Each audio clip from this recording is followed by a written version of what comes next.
अरे बहू, मेरी साड़ियाँ कहाँ चली गई? मेरे बैग में तो कोई ढंग के कपड़े नजर नहीं आ रहे। मुझे मंदिर जाना है, ऐसे कपड़े पहनकर तो बाहर जाऊंगी नहीं। माँ जी भूलिए मत, अब हम बस्ती में रहते हैं। कांजीवरम साड़ी पहनकर मंदिर जाएंगी क्या आप? देख नहीं रही यहाँ बस्ती में रहने वाले लोग किस तरह के कपड़े पहनते हैं।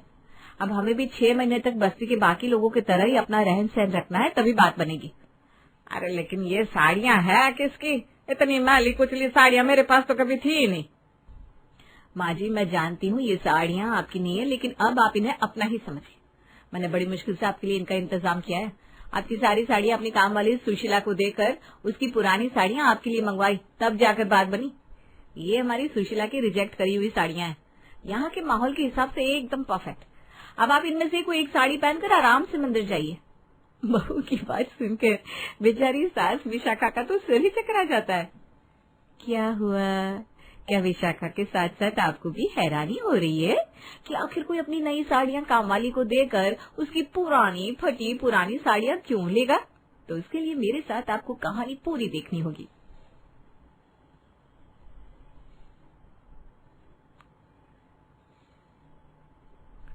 मुन्ना भैया, बड़े दिनों बाद दर्शन दिए, क्या बात है? आजकल दिखाई नहीं देते। अब आपको तो पता ही है भाई साहब, मुझे फुर्सत कहाँ मिलती है। कभी विधायक, कभी सांसद, तो कभी बड़े बड़े बिल्डरों के साथ मेरा आना जाना उठना बैठना लगा रहता है। आप बताइए, आपका क्या हाल है? बस ठीक ही है। अच्छा, आजकल किस काम में लगे आप? अरे वो गाय सोसाइटी है ना, वहीं पर अपने 1-2 जानने वाले को दुकान दिलवाई है, उसी के चक्कर में थोड़ा बिजी चल रहा था। गाय सोसाइटी? ये कौन सी सोसाइटी है भाई?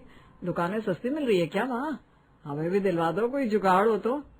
भाई साहब, गाय मतलब GAY, यानी कि गरीब आवासीय योजना के तहत जो सरकार ने फ्लैट आवंटित किए थे ना, उसी में लोग अपने फ्लैट बेचकर दुकानें वगैरह बना रहे हैं। पूरा शॉपिंग कॉम्प्लेक्स बन रहा है उधर। क्या बात कर रहे हो? वो तो झुग्गी वालों को अलॉट होते हैं ना। तो तुम्हारा मतलब है कि ये झुग्गी में रहने वाले लोगों को झुग्गी हटाने के बदले जो सरकार फ्लैट देती है उसे बेचकर ये लोग पैसा कमा रहे हैं। अरे अगर उस फ्लैट को बेच देंगे तो रहेंगे कहाँ? सचिन की बात सुनकर अब मुन्ना मुस्कुराने लगता है। अरे भाई साहब, बहुत सीधे आप, दुनियादारी तो बिल्कुल नहीं समझते। आपको क्या लगा जितनी झुग्गियां आपको दिखाई दे रही है वो सारे भिखारी लोगों की होती है? अरे भाई साहब, ये दुनिया जितनी दिखाई देती है ना, उससे कहीं ज्यादा रंग बिरंगी है, और इस दुनिया में रहने वालों के रंग असलियत में कुछ और ही होते हैं। मैं कुछ समझ नहीं पा रहा हूँ, तुम कहना क्या चाह रहे हो? अरे भैया, ये जितनी झुग्गियां दिखाई दे रहे हैं ना आपको, सब गरीब लोगों की नहीं होती। इनमें से बहुत से लोगों के पास मकान है, लेकिन फिर भी सरकारी फ्लैट लेने के लालच में जानबूझकर ये लोग अपनी झुग्गियां ऐसी बस्तियों में बनाए रहते हैं, और फिर जब सरकार इन झुग्गियों के बदले में मकान आवंटित करती है तो लाभ इन्हें भी मिल जाता है। अब चूंकि इनके पास तो पहले से मकान है, इसलिए वो लोग अपने फ्लैट को बेचकर मुनाफा कमाकर निकल जाते हैं। क्या बात कर रहे हो यार, हमें तो ये सब पता ही नहीं था। फिर तो कोई भी ये काम कर सकता है। क्या सरकार कोई कार्यवाही नहीं करती? सरकार तो अपनी तरफ से कार्रवाई करती है, बस थोड़ा बहुत जुगाड़ होना चाहिए। बस यही जुगाड़ सेट करने का काम मैं किया करता हूँ। बुरा न माने भाई साहब, तो एक बात कहूँ? भाभी, बुरा तो मैं मान गया हूँ। मुझे आए इतनी देर हो गई, लेकिन आपने 1 कप चाय भी नहीं पिलाई। अरे भाभी जी, आपके हाथ की 1 कप चाय के लिए तो खींचे हुए आपके घर तक चले आते हैं। अरे माफ कीजिए, आपकी बातों में ध्यान लग गया और चाय की तरफ मेरा ध्यान ही नहीं गया। कुछ देर बाद रोशनी चाय की ट्रे लाकर हॉल में रख देती है, और फिर उसी के साथ एक बार फिर से बातों का सिलसिला चल पड़ा। चाय पीजिए भाई साहब, और अब डिटेल में बताइए कि क्या और कैसे करना होता है। मेरा मतलब इतने लोगों का भला कर रहे हैं आप, अगर थोड़ा हमारा भी ख्याल कर लेंगे तो आपकी बड़ी मेहरबानी हो जाएगी। आपको पता है ना, एक इनकम से घर चलाना आजकल कितना मुश्किल हो गया है।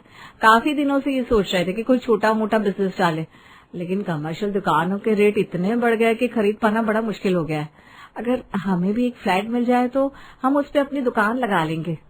हाँ हाँ भाभी जी, क्यों नहीं, मैं कोशिश कर सकता हूँ। वैसे सोच लीजिए, क्योंकि वहाँ पर दुकान खोलने का मतलब है फिर उसी बस्ती में जाकर रोज रोज आप लोगों को पूरा दिन बिताना पड़ेगा। इतना आसान काम नहीं है। अरे मुन्ना ठीक कह रहा है, उस कॉलोनी में दुकान खोलने का मतलब 24 घंटे वहीं के लोगों के बीच में घिरे रहना। लेकिन ये भी है ना कि हम बेच देंगे, फिर जो पैसा मिलेगा उसे अपने बिजनेस में इस्तेमाल कर लेंगे। अरे बिना खर्च के जो भी मिल जाएगा फायदे का ही सौदा कहलाएगा ना। हाँ भैया, बात तो आपकी सही है, ठीक है, मैं आपको पता लगवा कर बता सकता हूँ कि कौन सी बस्ती जल्दी सरकार के रडार पर आने वाली है, जिसे हटाकर सरकार मकान देने का विचार बना रही है, और उस बस्ती में आपकी झुग्गी बनवा देता है। बस बाकी का काम तो अपने आप हो जाएगा। अरे वाह, आपने तो सारी मुश्किल ही हल कर दी। आपके ऊपर हमें पूरा भरोसा है, इतनी ऊपर तक पहचान है आपकी। अब तो हमारा काम बन ही जाएगा। 2 दिन बाद। सचिन भाई साहब, वो चौड़े नाले के पास जो बस्ती बनी है ना, बस अगला नंबर उसी का है। सरकार ने अपने स्तर पर पूरी तैयारी कर ली है कि जल्दी ही उन झुग्गियों को हटाकर उन्हें किसी साफ सुथरी जगह पर बसाया जाएगा। आप लोग अब देर मत करिए, फटाफट वहाँ अपनी एक झुग्गी डलवा दीजिए। ठीक है, मैं कल ही इंतजाम करता हूँ। क्या कह रहे थे, कुछ पता लगा? अरे बता रहे थे कि वो चौड़े नाले के पास जो बस्ती बनी है ना, बस उसी को हटाकर सरकार उनके पुनर्स्थापना के बारे में सोच रही है। पापा, तो क्या हम सबको अब वहाँ नाले के पास बस्ती में जाकर रहना पड़ेगा? तेरा दोस्त है ना ऋषभ, वो बता रहा था उधर बस्ती के बच्चे अच्छे नहीं होते। अरे नहीं बेटा, ऐसा किसने कहा तुमसे? हम लोग अपना घर छोड़कर कहीं नहीं जाने वाले। बस ये सब तो पापा ने और मैंने कुछ प्लान बनाया है, इसलिए हम वहाँ पर एक झुग्गी बनवा रहे हैं। लेकिन हाँ, ये हमारा फैमिली सीक्रेट है, इसके बारे में किसी को भी बताना मत। अगर हमारा सीक्रेट किसी को भी पता चला ना तो बहुत बड़ी प्रॉब्लम हो जाएगी। ठीक है मम्मा, मैं किसी को कुछ नहीं बताऊंगा, आप बिल्कुल भी परेशान मत हो। अगले कुछ दिनों में झुग्गी बनकर तैयार हो गई थी, लेकिन सचिन और रोशनी अभी अपनी ही मकान में रह रहे थे। अरे भाई साहब, ये क्या किया आपने? क्या हुआ मुन्ना, कुछ प्रॉब्लम है क्या? अरे भाई साहब, प्रॉब्लम क्यों नहीं होगी? आप लोगों ने झुग्गी तो बनवा दी, लेकिन अंदर पूरी झुग्गी खाली पड़ी हुई है। आपकी उस झुग्गी को देखकर अंधा भी बता देगा कि ड्रामा करने के लिए खड़ी की है। अरे कोई इंसान बस्ती में रहेगा तो सामान के बिना थोड़ी ना रहेगा, उसके अंदर थोड़ा सामान होना चाहिए। बेईमानी का काम भी करो तो इतनी सफाई से कि किसी को कानों कान खबर ना हो कि इसमें कोई गड़बड़ी है। ऐसे खुली आंखों से कोई मक्खी थोड़ी ना खा सकता है। अब समझ रहे हो ना मैं क्या कहना चाह रहा हूँ? अरे हाँ, मैं समझ गया। मैं कल ही उसमें जाकर थोड़ा सामान वगैरह रखवाता हूँ। क्या हुआ, कुछ परेशानी हो गई है क्या? अरे परेशानी क्या होगी, बात तो ठीक ही कह रहा है मुन्ना। कह रहा था कि हमने उस घर में सामान के नाम पर एक टूटी मटकी तक नहीं रखी। अगर कोई भी इंस्पेक्शन करने आएगा तो पहली नजर में ही उसे शक हो जाएगा कि ये घर किसी और ने बनाया होगा। मैं ऐसा करता हूँ, बाजार जाकर थोड़ा सामान खरीद कर वहाँ पर ले जाकर रखवा देता हूँ। अरे बड़े मूर्ख हैं आप, बाजार जाकर नया सामान खरीदेंगे तो उसे देखकर समझ में नहीं आ जाएगा कि कल का ही खरीदा हुआ सामान है। सेकेंड हैंड मार्केट में जाइए, टूटा पुराना सामान लाइए और उससे वहां रखिए, ताकि पहली नजर में देखने पर यही लगे कि हम सालों से उस सामान को इस्तेमाल कर रहे हैं। और हाँ पतिदेव, कोई भी बहुत महंगा इंपोर्टेड सामान नहीं लेना है, सस्ता और चलती क्वालिटी का सामान होना चाहिए। अरे हाँ, समझ गया। सचिन और रोशनी ने बस्ती में बने हुए अपने छोटे से छप्पर के मकान में ले जाकर थोड़ा सामान रखवा दिया। भाई साहब, सरकार की तरफ से फॉर्म निकल गया, अब जिसको मकान के लिए आवेदन करना है उससे वो फॉर्म भरना होगा। अरे वाह, लगता है काम बन गया। ठीक है, आप मुझे फॉर्म भेज दो, मैं भरकर जमा करवा देता हूँ। जैसे ही सचिन उस फॉर्म को देखते हैं उसकी शक्ल पर 12 बज जाते हैं। अरे रोशनी, हम इसे जितना आसान समझ रहे थे ना, ये काम उतना सरल नहीं है। ये देखो क्या लिखा है इसमें। हमें उस घर में जाकर कम से कम 6 महीने रहना होगा। वहाँ पर बस्ती में रहने वाले कम से कम 10 लोगों की गवाही लगेगी, उसके बाद ही फॉर्म स्वीकार होगा। इसके अलावा सरकार के अधिकारी आकर रोजाना इन झुग्गियों की जांच करेंगे कि कहीं कोई धोखेबाजी तो नहीं कर रहा। ये लो, यहाँ तो लगता है शुरू होने से पहले ही पूरे प्लान की हवा निकल गई। अब देखो, सोच लिया है तो इस काम को पूरा करके ही रहेंगे। तो बहुत खर्चा हो गया, पीछे हटने का कोई मतलब नहीं है। तो तुम्हारा मतलब क्या है? तुम उस बस्ती में जाकर रहने वाले हो? हाँ, तुम सच में वहां जाकर रहने के बारे में सोच रहे हो? मैं सिर्फ सोच नहीं रहा हूँ, बल्कि मैंने फैसला ले लिया है। अगले 6 महीने हम लोग वहीं बस्ती में रहकर बिताएंगे। अरे इतना सुनहरा मौका मिला है हमें अपनी किस्मत बदलने का, मैं ऐसे यूं ही हाथ से जाने नहीं दे सकता। और तुम्हें भी थोड़ा कॉम्प्रोमाइज करना पड़ेगा, समझ में आ रही है ना मेरी बात? चलो ठीक है, अगर तुम कह रहे हो तो तुम्हारी बात माननी पड़ेगी। सचिन अपनी माँ विशाखा, पत्नी रोशनी, बेटे चिंटू के साथ जल्दी ही बस्ती में रहने के लिए पहुंच गया। और यहाँ आने के बाद सास विशाखा को ही नहीं बल्कि बहू रोशनी को भी पुराने फटे कपड़े पहनकर रहना पड़ रहा था आज के दिन। मम्मा, ये गलत बात है, मुझे नहीं पहनने ये कपड़े। आप मेरी फेवरेट वाली ड्रेस निकालो, मुझे अपनी जीन्स और टी शर्ट पहननी है। अरे मेरे बेटे, कितनी बार समझाऊं तुझे, हम लोग झुग्गी में रहने आए हैं। यहाँ पर रहने वालों की इतनी कमाई नहीं होती कि वो अपने बच्चों को मॉल से खरीद कर महंगे महंगे कपड़े पहना सके। इसलिए जब तक हम लोग यहाँ है ना, ये मॉल वाले कपड़े ना तू पहनेगा ना उनके बारे में बात करेगा। कोई पूछे तो क्या कहेगा, बाजार गए तो कोई साल हो गए, यहाँ वहाँ से मांग कर जो मिल जाता है वही पहन लेते हैं। समझ गया ना मेरी बात? मम्मा वैसे तो आप लोग मुझे चीटिंग करने और झूठ बोलने से मना करते हो, लेकिन मैं देख रहा हूँ अब आप लोग भी चीटिंग कर रहे हो और बार बार मुझे सबसे झूठ बोलने के लिए कहते हो। अरे नहीं नहीं बेटा, हम तुझे कोई झूठ बोलने के लिए नहीं कह रहे। बस तू इतना समझ ले कि जिस झूठ से सबका फायदा होता है वो झूठ झूठ नहीं होता, वो तो सच से भी बड़ा होता है बेटा। समझ गया? हाँ पापा समझ गया। अरे मैं पूछ रही हूँ, कुछ सोचा है आपने? हम लोग यहाँ अगर शिफ्ट हो गए, लेकिन चिंटू का क्या होगा? अरे इंग्लिश मीडियम स्कूल में पढ़ता है मेरा बेटा। अब बस्ती में रहने वालों के बच्चे इतने बड़े इंग्लिश मीडियम स्कूल में तो पढ़ते नहीं। हमारे बच्चे को यूनिफॉर्म पहनाकर बस में बैठकर स्कूल जाता देखेंगे तो बस्ती के लोग कभी हमारे पक्ष में गवाही नहीं देंगे। और अगर गवाही नहीं हुई तो हमें फ्लैट नहीं मिलेगा, ऊपर से 420 का केस चलेगा, वो अलग। वही तो मैं सोच रहा हूँ रोशनी। देखो, कड़वी दवाई समझकर पी लो इसे, यही विष बाद में अमृत बनकर हमारे जीवन में काम आएगा। समझ रही हो ना मैं क्या कह रहा हूँ? हाँ भाई हाँ, मैं सब समझ रही हूँ, लेकिन अपने बेटे को कैसे समझाएंगे आप? तुम चिंता मत करो, मैं उससे बात करूंगा। इस साल के लिए हमें चिंटू को यहाँ पास ही के सरकारी स्कूल में डालना पड़ेगा। रोशनी का सोचना बिल्कुल सही था। जैसे ही चिंटू ने सरकारी स्कूल का नाम सुना वो जोर जोर से रोने लगा। देखो बेटा, मम्मी पापा ने आज तक आपकी सारी विश पूरी की है ना? बस 6 महीने की बात है। अरे इसे तुम बिग बॉस जैसा कोई गेम समझ लो ना। अरे जैसे लोग 3 महीने के लिए बिग बॉस के हाउस में जाते हैं ना, और फिर वहां पर जो भी उन्हें टास्क मिलता है उन्हें करना पड़ता है, तो ऐसा समझ लो कि हम भी 6 महीने के लिए यहाँ बिग बॉस जैसा कोई गेम खेलने आए हैं। और अगर हम ये गेम जीत जाएंगे तो पापा को बहुत बड़ी प्राइज मनी मिलेगी, और फिर हो सकता है कि चिंटू के लिए भी हम कोई बहुत अच्छा सा गिफ्ट ले ले, हाँ? या फिर चिंटू की पसंद की जगह पर हॉलीडे के लिए भी जा सकते हैं। ठीक है पापा, मैं समझ गया। मैं बस्ती के स्कूल में जाने के लिए तैयार हूँ। जब से सचिन ने चिंटू को बिग बॉस का एग्जाम्पल देकर समझाया था, चिंटू के बाल मन ने इस बात को अच्छी तरह मन में बिठा लिया था कि अब उसे इस गेम को जीत कर ही निकलना है।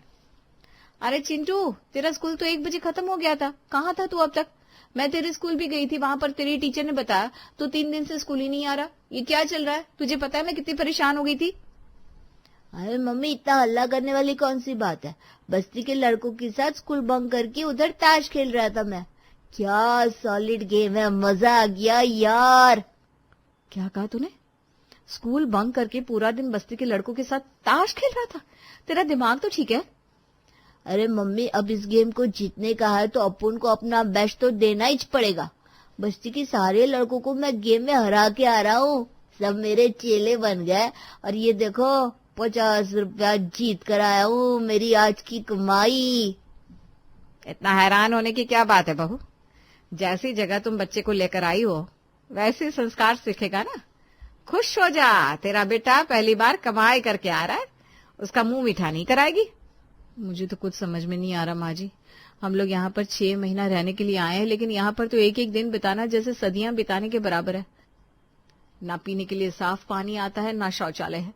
पानी के लिए सुबह ही 4 बजे लाइन में लगना पड़ता है, और वहां भी रोज औरतों में मारपीट हो जाती है। पता है, पड़ोस वाली मुन्नी अंगूठा टेक है, उसकी माँ ने उसे पढ़ने नहीं दिया क्योंकि वो उसके साथ कचरा बीनने जाती है। यहाँ के लोगों की हालत देखकर बहुत तरस आता है।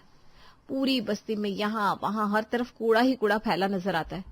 ऊपर से नाली की इतनी गंदी बदबू, यहाँ सांस लेना भी मुश्किल है। माँ जी, ना तो मेरा खाना खाने का मन करता है ना बनाने का। हर तरफ गंदगी देखते देखते मन उकता गया है मेरा। अरे आ गया बेटा, कहाँ चला गया था तू? माँ, वो मुन्ना का फोन आया था, उसने कहा गरीबी रेखा से नीचे वाला राशन कार्ड बनवाना होगा। उसके लिए घंटों लाइन में लगकर कार्ड बनवाया। अब राशन कार्ड में एंट्री भी तो होनी चाहिए, इसलिए पूरे 4 घंटे लाइन में लगने के बाद ये 5 किलो राशन लेकर आया हूँ, जहाँ बाकी के लोग इस 5 किलो राशन को देखकर खुशी से मुस्कुरा रहे थे। इस राशन को देखकर मेरा तो दिमाग चकरा रहा था। सिर्फ 5 किलो राशन लेने के लिए घंटों तपती दोपहर में खड़ा होना कोई मजाक नहीं है। लेकिन मजबूरी इंसान से क्या कुछ नहीं करवाती। वहां पर लोगों की हालत देखकर बड़ा मूड खराब हो गया यार। मुझे तो पता ही नहीं था हमारे देश में लोग कैसे कैसे हालत में जी रहे। उन लोगों का यहाँ पर रहना मजबूरी है, लेकिन हम यहाँ क्या करने आए। बहुत देर तक सोचने के बाद भी इस सवाल का जवाब नहीं मिल पाया और फिर मैं अपना राशन एक बूढ़े अंकल को देकर घर लौट आया। बस्ती के बाकी बच्चों की मजबूरी है कि वो स्कूल में पढ़ रहे हैं, जहाँ जाकर बच्चे काम की बात सीखे ना सीखे, गाली गलौज, जुआ खेलना और गलत आदत तो सीख ही जाते हैं। न इन लोगों के पास इलाज है, न दवाई, न साफ पानी है, न खाने को 2 वक्त का खाना। इनके जैसे हजारों मजबूर लोगों की लाइन में क्या वाकई हमें आना चाहिए था? सरकार की स्कीम में निकलने वाले मकान तो कुछ गिनती के ही होते हैं ना, और उनमें से भी एक बड़ा प्रतिशत हमारे जैसे लोगों का है जो अवैध तरीके से उन सुविधाओं पर कब्जा कर लेते हैं। इसी कारण सरकार की तरफ से मिलने वाली छूट और सुविधाओं का लाभ जरूरतमंद लोगों तक पहुंच ही नहीं पाता। गरीब गरीब ही रह जाता है और अमीर वो पहले से भी ज्यादा अमीर हो जाता है। ना इन गरीबी रेखा से नीचे रहने वाले लोगों की जिंदगी के बारे में ज्यादा लिखा जाता है, ना कोई बात करता है। लेकिन यहाँ आने के बाद मैंने महसूस किया कि हमें वास्तव में इनकी मदद करने की जरूरत है, उनकी सुविधाओं पर डाका डालने की नहीं। पति और सास की बात सुनकर रोशनी की आंखों में भी आंसू आ गए थे। आपकी बात बिल्कुल सही है माँ जी।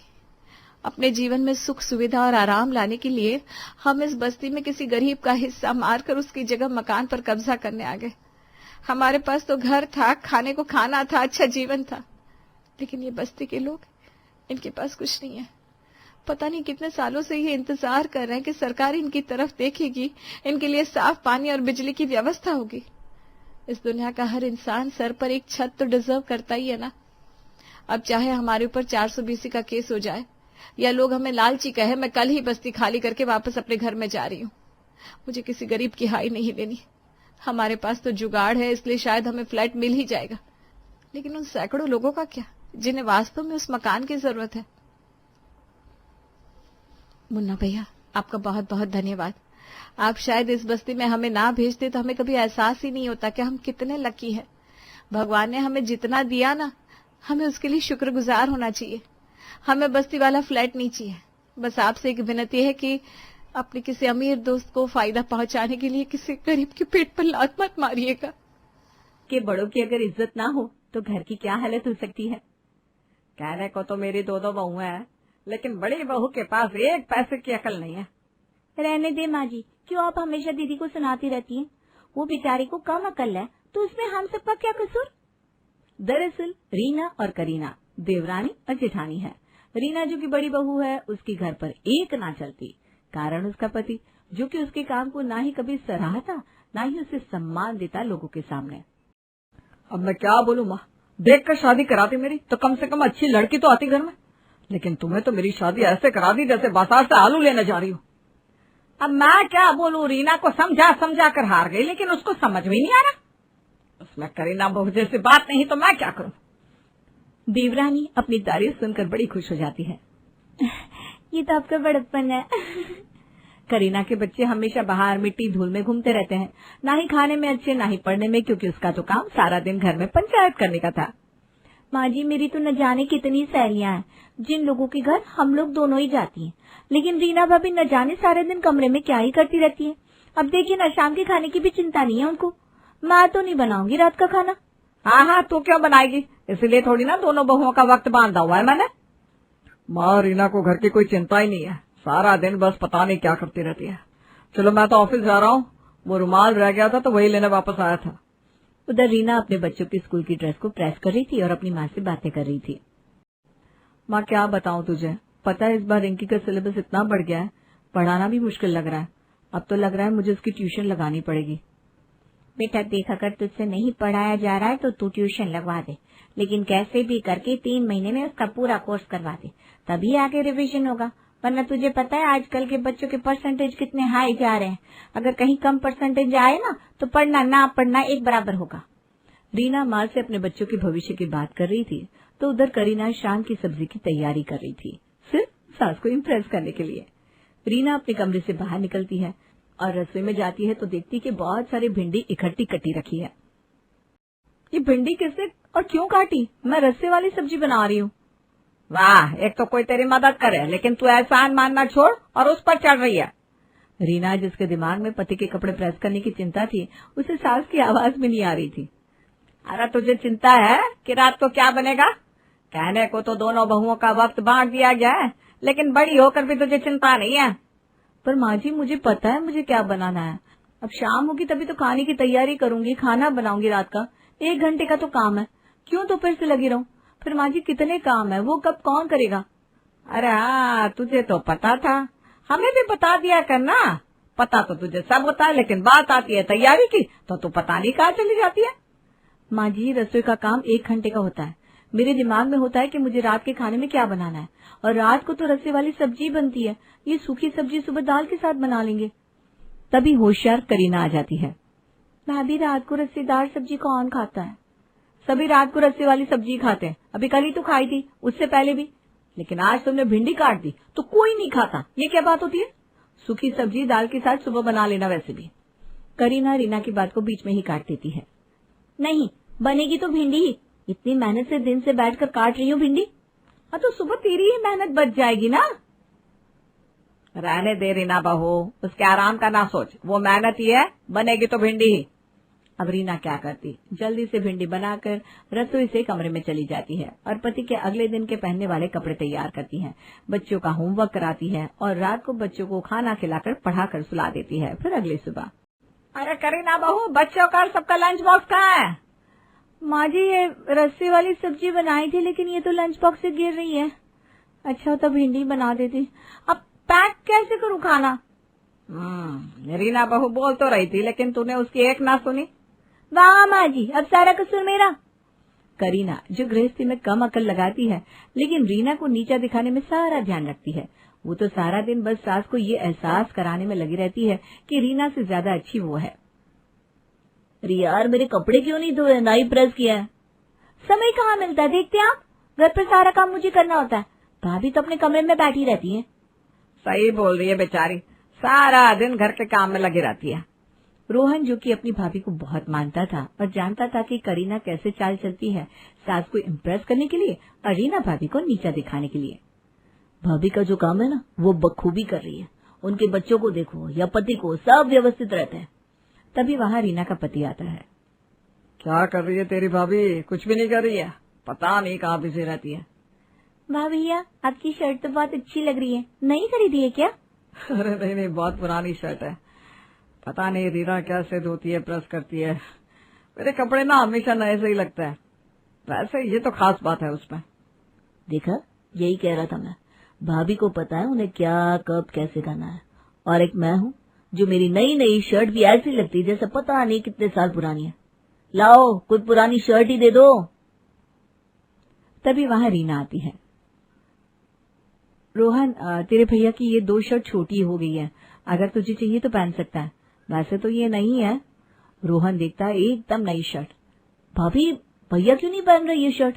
लाइए, मैं तो आज ही पहन लूंगा। अरे वो क्या है ना, बहुत अच्छी लगती थी ये शर्ट मुझे। अब शायद मैं मोटा हो गया हूँ तो शर्ट आती नहीं है, वरना बाकी ये मेरी फेवरेट थी। देखो, यही बात तो है मेरी भाभी में। भाभी, इस करीना को भी कुछ सिखाओ ना। हाँ हाँ, अब तो उल्टा चोर को उतवाल को सिखाएगा। उधर करीना रीना की तारीफ सुनकर आग बबूला हो जाती है और ठान लेती है कि वो अब रीना को नीचा दिखाकर रहेगी। लेकिन पिक्चर तो अभी बाकी है दोस्त। मम्मा, मेरा लंच बॉक्स कहाँ? जल्दी से, तो स्कूल बस आती होगी। ये ले पैसे, कैंटीन से खा लेना, आज कुछ नहीं है खाने में। मम्मा बाय, मैं जा रहा हूँ। अरे मेरे मुन्ना, तूने लंच बॉक्स नहीं लिया? तेरी चाची ने सुबह सुबह रस्से वाली सब्जी बना दी थी। ले पैसे ले और जा कैंटीन से खा लेना। नहीं दादी, वो खाना ठीक नहीं होता। माँ ने बेसन की रोटी बनाई थी मेरे लिए अचार के साथ, वही लेकर जा रहा हूँ। तू कब किचन में चली गई रीना? जी, मुझे पता था कि सुबह ये रस्से वाली सब्जी बनाएगी। आपको पता है ना, मुन्ना रस्से वाली सब्जी स्कूल में लेकर नहीं जाता, इसलिए मैंने उसके लिए बेसन की रोटी बना दी थी अचार के साथ, वो खुश होकर खाता है। अच्छा, मैं अभी आती हूँ इसे बस तक छोड़कर।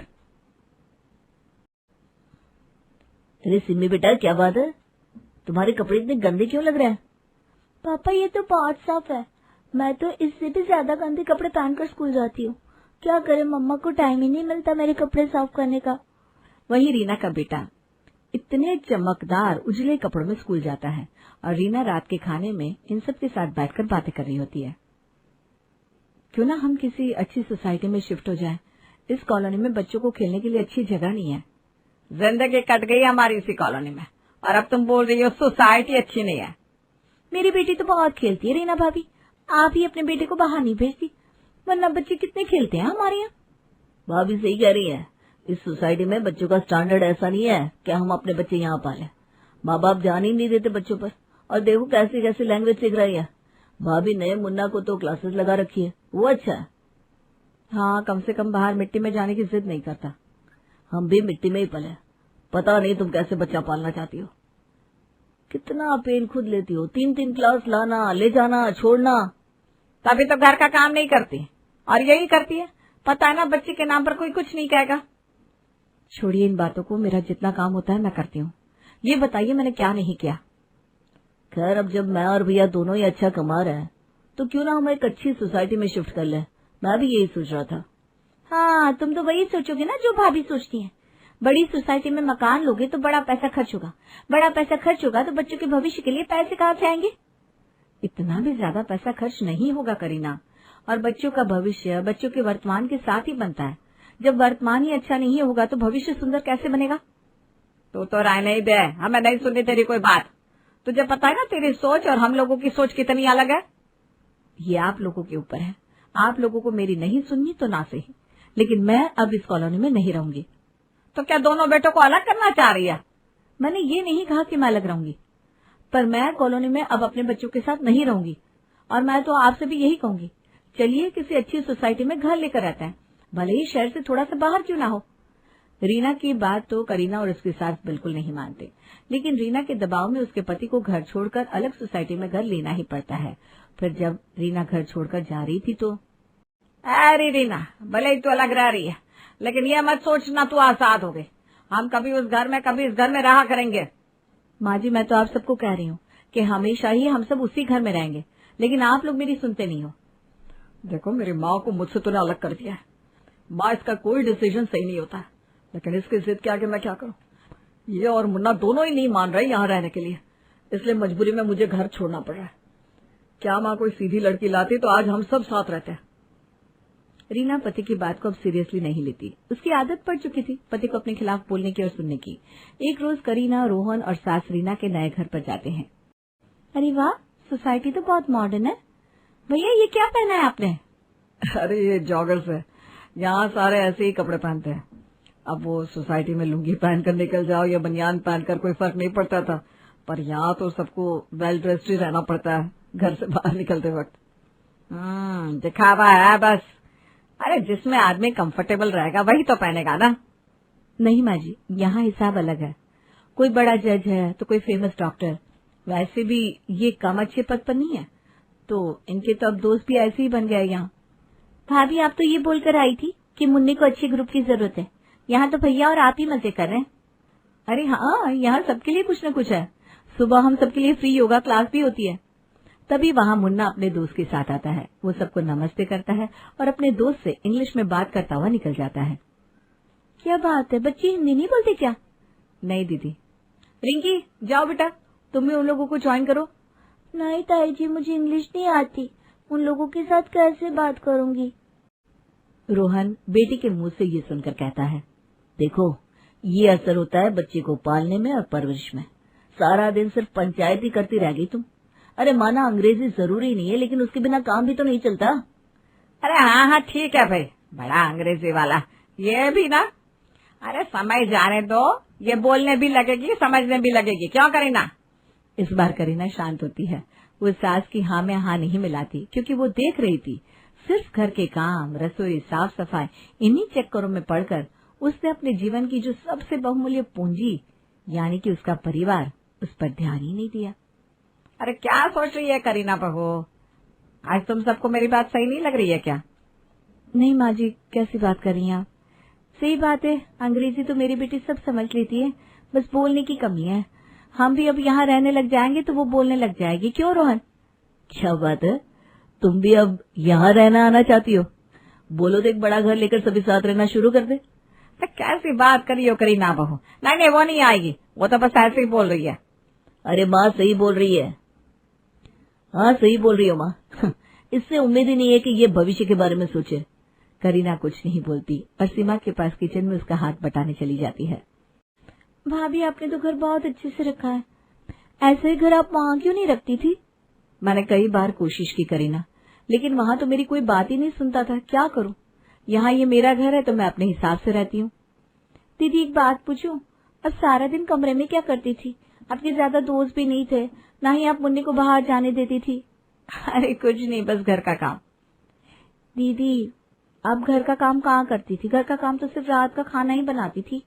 हाँ तो बाकी काम के लिए नौकरानी थी, बाकी दिन का खाना तुम बनाती थी। सब अपने अपने कपड़े और बच्चे देखते थे। तो दीदी पर आपका टाइम टेबल क्या रहता था? मेरा टाइम टेबल था, मैं सुबह उठकर योगा करती थी, बच्चों का और उनका टिफिन पैक करती थी। लेकिन टिफिन तो मैं सुबह का बनाती थी।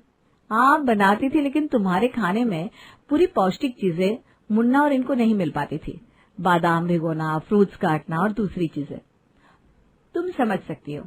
सिर्फ दाल रोटी सब्जी से पूरे आहार नहीं मिलते। पढ़ाई लिखाई, उसके कपड़े लत्ते, इनका बहुत काम था।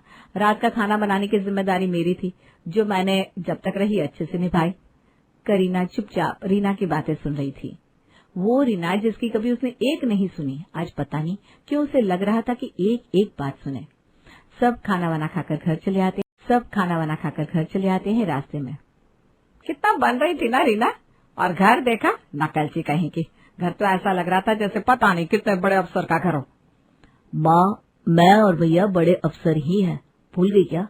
अरे ये तो कुछ भी नहीं था। भाभी चाहती तो मकान और अच्छा कर सकती है। अरे हाँ ठीक है, लेकिन तेरे पिता तो अफसर नहीं थे।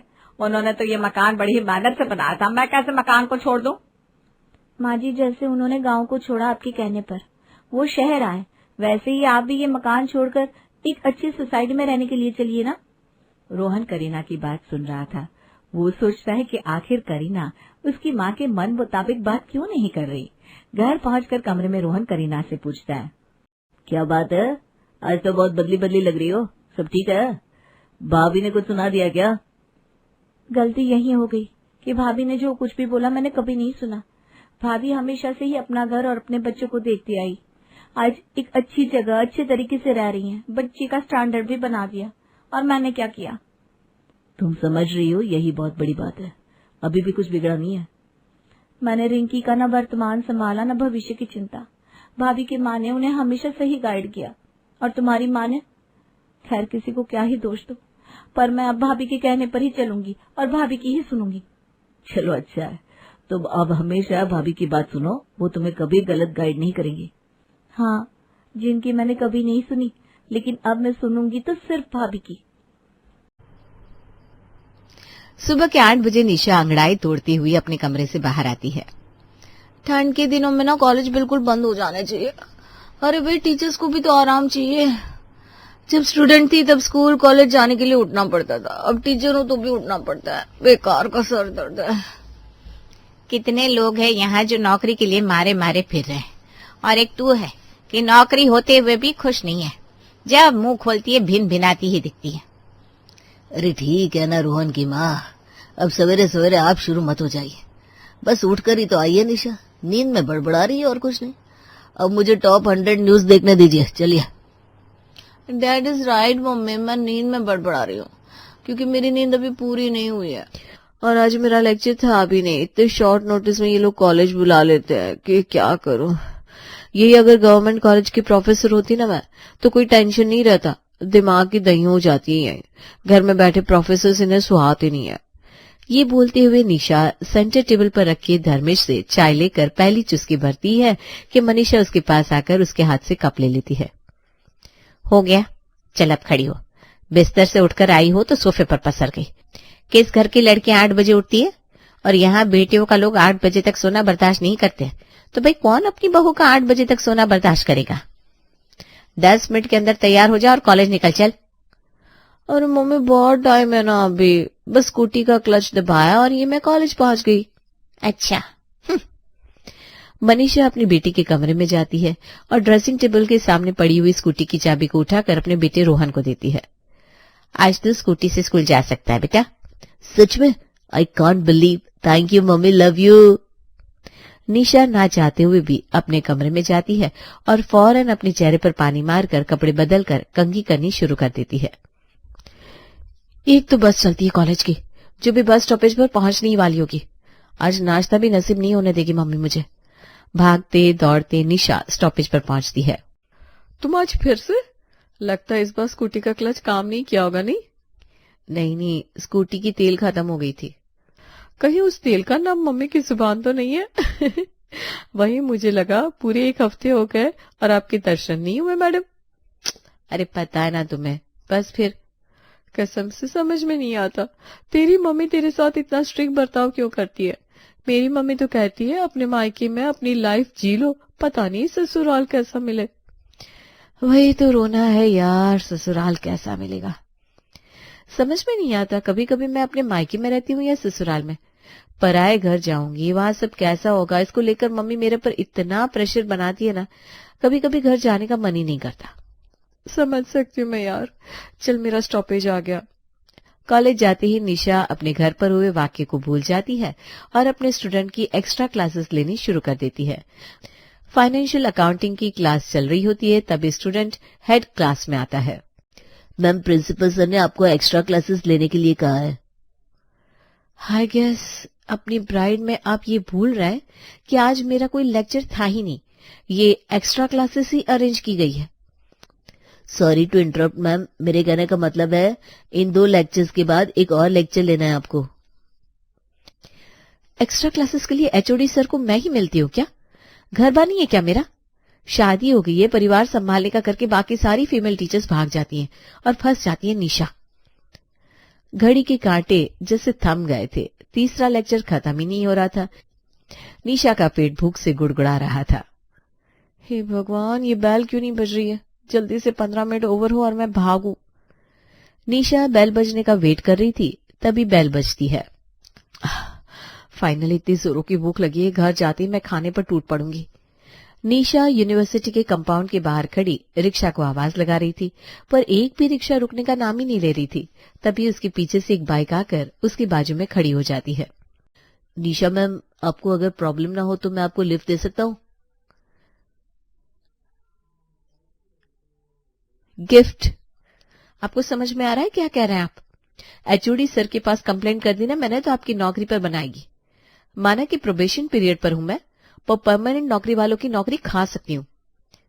अरे मैडम, गिफ्ट नहीं, आपको रिक्शा नहीं मिल रही है ना, मैं भी उसी तरफ जा रहा था तो सोचा आपको लिफ्ट दे दो।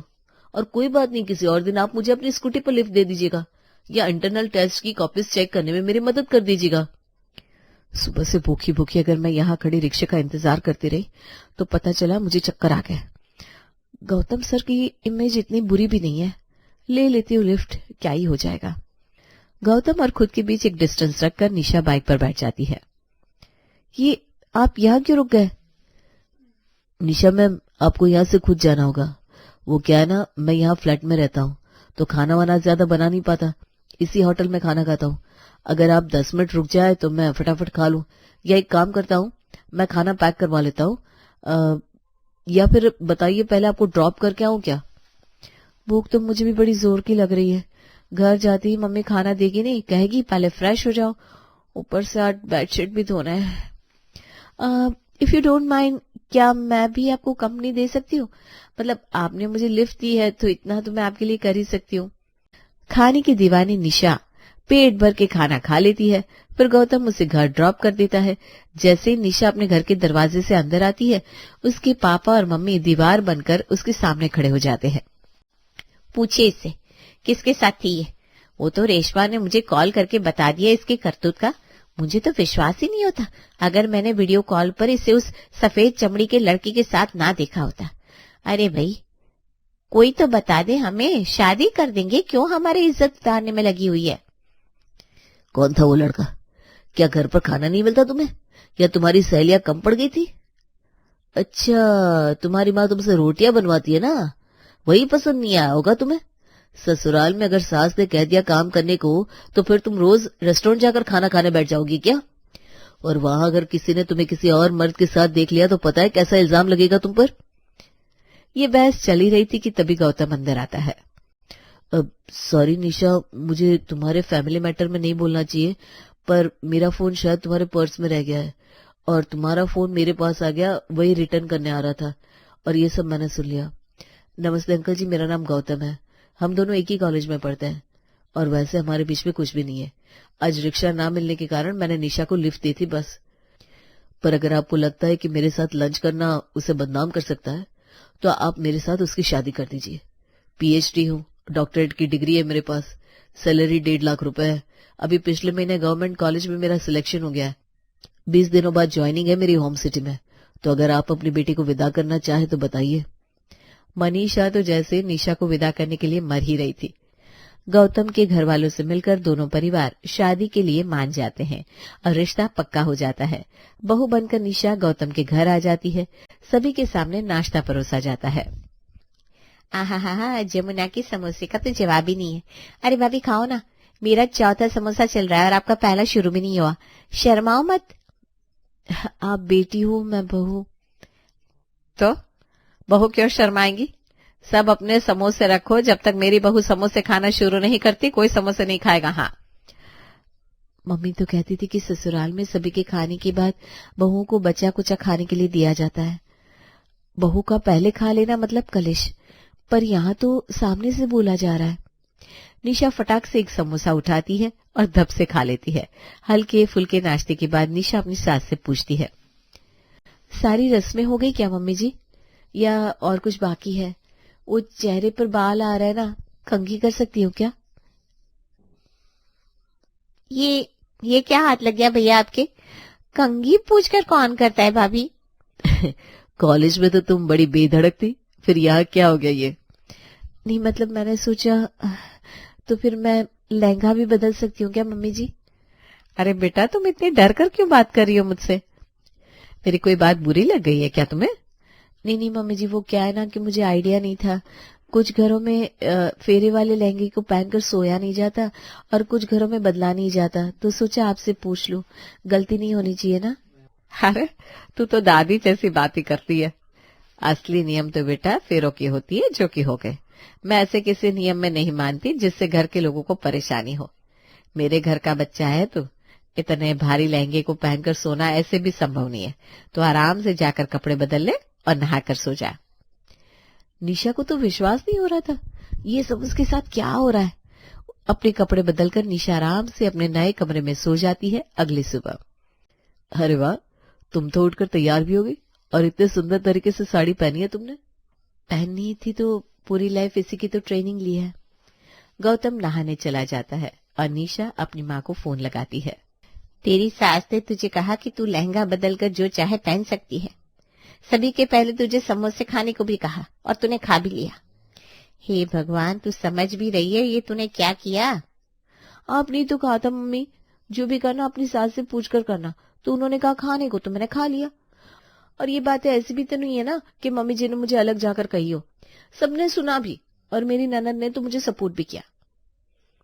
मतलब ये सब माँ और बेटी की मिली भगत है। ये लोग तुझसे उल्टा काम करवा रहे हैं ताकि बाद में यही सुनाकर तुझे सभी के सामने ताने दे सके। और बेटा, सास किसी की सगी नहीं होती और ससुराल कभी अपना नहीं होता। तूने खा लिए समोसे। अब तेरी सास फोन करके 1000 बातें हमें सुनाएगी। अभी तो तूने साड़ी पहनी है ना? तू क्या पहना था मम्मी? अरे मेरे कहने का मतलब है कि कोई तुझे कुछ भी कहे, कायदे में रहना, समझी? अपनी मम्मी के द्वारा ट्रेन की हुई निशा तैयार होकर सबसे पहले अपने घर के बड़ों के पैर छूती है।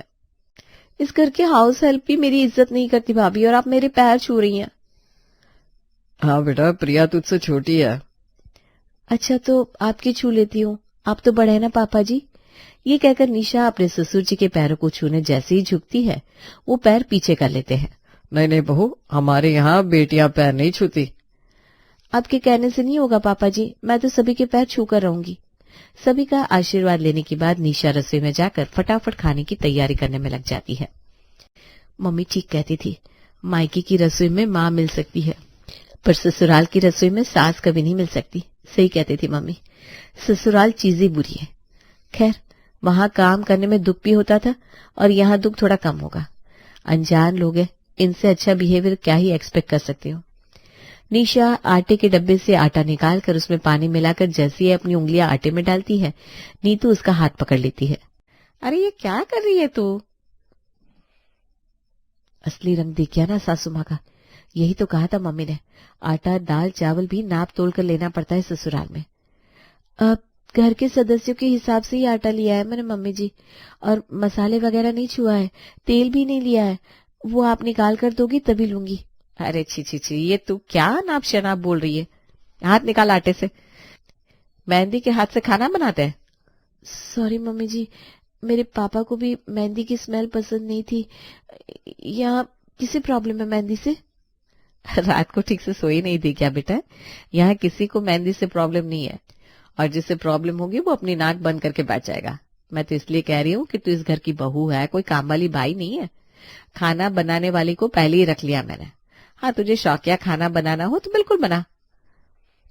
यहाँ झाड़ू पोछा बर्तन के लिए तो पहले से ही काम वाली है मम्मी जी, खाना बनाने वाली भी आपने रख दी तो दिन भर खाली बैठी मैं क्या करूंगी? अच्छा, तो तूने जॉब का क्या सोचा है? यहाँ के प्राइवेट कॉलेज में अप्लाई करना है तुझे? तो बोल, तेरे पापा जी की बड़ी जान पहचान है यहाँ। प्राइवेट कॉलेज में? अच्छा अच्छा, समझ गई। प्राइवेट जॉब की अच्छी एक्सपीरियंस नहीं है ना, तो तू गवर्नमेंट कॉलेज के लिए सोच, तैयारी कर। अब गौतम को ही देख ले, बन गया ना सरकारी टीचर।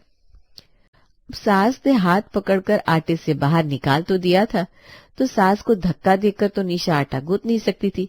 वो अपने कमरे में चली जाती है और शादी वाला लहंगा पहनकर तैयार होकर घूंघट डाले बिस्तर पर बैठ जाती है। क्या बात हो गई गौतम, बहू की तबीयत ठीक नहीं है क्या? डॉक्टर को बुला लूं? उससे क्या होगा पापा, वो दूसरों को बीमार कर दे। मेरी तो नींद तब तक खुली वो साड़ी पहनकर तैयार भी हो गई थी। वाह, भाभी साड़ी पहनती है। देखो माँ, पता नहीं आखिरी बार मैंने आपको साड़ी में कब देखा था। कहाँ है भाभी, मुझे उन्हें देखना है। ये लो, वही तो पूछ रहा था मैं तेरे भाई से कि कहाँ है बहू, कहीं दिखाई नहीं दे रही। फोन कर प्रिया, तो आस पड़ोस में गई होगी। ये किस भ्रम में रह रहे हैं आप? निशा का बस चले तो साड़ी की पटली भी मुझसे पूछ कर बनाए। घर से बाहर तो पैर भी नहीं रखने वाली वो। मैं छत पर जाकर देखती हूँ। प्रिया, तू बालकनी में देख, गौतम तू कमरे में देख। मैं यही हॉल में बैठता हूँ, हो सकता है बहू बाहर से आ जाए। गौतम जैसे ही कमरे में पहुंचता है तो जोर से उसकी चीख निकल जाती है। क्या हो गया गौतम, तुम चीखे क्यों? ये लो मम्मी, यहाँ है भाभी, दुल्हनिया बनी बैठी है। लगता है रात को भैया ने घूंघट उठाया नहीं था। ससुराल है, घूंघट उठा रहा हूँ मैं। ये रस्म सही से हुई नहीं होगी, है ना भैया? और तू क्या दरवाजे पर जाकर खड़ी हो गई? इधर आ मेरे पास। बहू, तेरी सास, मैं और तेरी ननद जरा बाहर घूम कर आते हैं, तो आराम से घर पर रहे। एक मिनट पापा जी, आप लोग मुझसे नाराज होकर घर छोड़कर जा रहे हैं क्या? मैं ये गौतम जी के लिए तैयार नहीं हुई थी, मुझे लगा आज मुंह दिखाई की रस्म होगी। निशा की घबराहट को अब नीतू बर्दाश्त नहीं कर पाती और सभी के सामने उससे सवाल करती है। तू बता बहू मुझे, तुझे क्यों परफेक्ट बहू बनना है, जबकि इसका कोई डेफिनेशन होता ही नहीं। खुद पर प्रेशर बनाने पर क्यों तुली हुई है तू? गौतम ने कुछ कहा क्या तुझसे? मेरी कसम बता बेटा। ससुराल में बहू बहू होती है और बहू और बेटी में बहुत फर्क होता है मम्मी जी। वो फर्क टूट ना जाए इसी कोशिश में हूं मैं नहीं चाहती मेरी किसी गलती के कारण मेरी फैमिली की इंसल्ट हो। और तुम्हारी फैमिली हम है, तुम अपसेट रहोगी तो हम भी तो दुखी रहेंगे ना बेटा। नीलेश, नीतू, प्रिया और गौतम निशा को इतना कंफर्टेबल फील करवाते हैं कि उसे बहुत जल्दी एहसास हो जाता है कि उसे ससुराल में बहू बनकर नहीं बेटी बनाकर रखा जाएगा। कुछ दिनों बाद एक सुबह निशा खराटे ले रही थी कि उसके मोबाइल की रिंगटोन बजती है। हेलो मम्मी, बोलो, सो रही हूँ। सुबह के 9 बजे तक तू सो रही है? मजाक है क्या? दामाद जी कहाँ है? उन्हें कॉलेज नहीं भेजना क्या? मनीषा की कही बात सुनकर ड्रेसिंग टेबल के सामने खड़ा गौतम मोबाइल के करीब जाकर कहता है, पैर मेरे पास भी है मम्मी जी, निशा को मेरे बदले चलकर कॉलेज नहीं जाना है। क्या? हाँ मम्मी, गौतम खुद तैयार होकर चले जाते हैं कॉलेज। तो खाना पीना, ससुराल वालों का नाश्ता? झाड़ू पोछा बर्तन के लिए काम वाली है, खाना बनाने के लिए भी दीदी है। मैंने तो गवर्नमेंट जॉब के प्रिपरेशन के लिए क्लासेस ज्वाइन कर लिए हैं। मैं और प्रिया 12 बजे वहां निकल जाते हैं और फिर 5 बजे लौटते हैं। अपनी ननद को दीदी क्यों नहीं बोला? आप ये बोले इसके पहले ही मैं बता देता हूँ मम्मी जी कि इंसान एक ही बार ससुराल के नाम के डर को एक्सपीरियंस कर सकता है। जो मेरी निशा ने अपने मायके में ऑलरेडी कर लिया है, तो यहाँ पर वो इस घर की बेटी है और हमारे यहाँ बेटियों को सर आंखों पर रखते हैं। ये सुनते ही मनीषा फूट फूट कर रोने लगती है। मैं तेरी दुश्मन नहीं हूँ बेटा, मुझे बड़े नाजों से पाला गया था मेरे मायके में, और फिर मैं ब्याह करके इस घर में आई। चावल के दाने से लेकर नमक तक हर चीज का हिसाब देना पड़ता था मुझे, तेरी दादी को। बहुत बुरे दिन देखे मैंने, इसलिए मैं नहीं चाहती थी कि तेरे साथ कभी ऐसा हो। जब मैंने तेरी पहली बार कुंडली बनवाई थी तो पंडित जी ने कहा था कि तेरे ससुराल वाले बहुत बुरे होंगे, इसलिए मैं तुझे पहले से ट्रेनिंग देना चाहती थी, पर भगवान की कृपा देख सब ठीक है वहां। ससुराल में जो दुख देखना था वो आपने पहले ट्रेनिंग में ही दिखा दिया मम्मी। और मुझे आपसे कोई गिला शिकवा भी नहीं है। जो होता है अच्छे के लिए होता है।